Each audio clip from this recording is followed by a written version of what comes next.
Hi guys, in this video you're going to be learning how to switch a personal Instagram account to a professional account.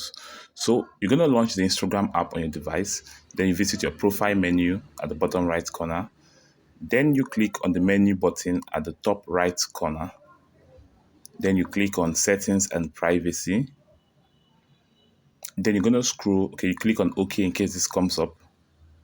This is just a notification. Then you scroll upwards to find account type and tools. So you click on that.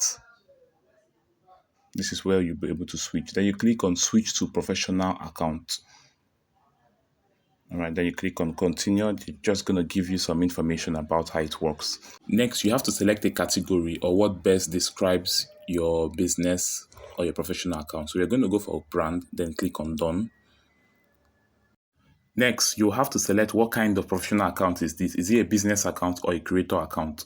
So this one is a business. Next, you need to input your business phone number and email address. So you could confirm this if it shows up automatically.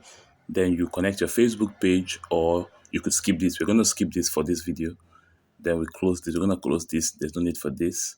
So you could see that we have successfully switched the personal Instagram account to a professional account. Yeah, so you could close all this and check it out later.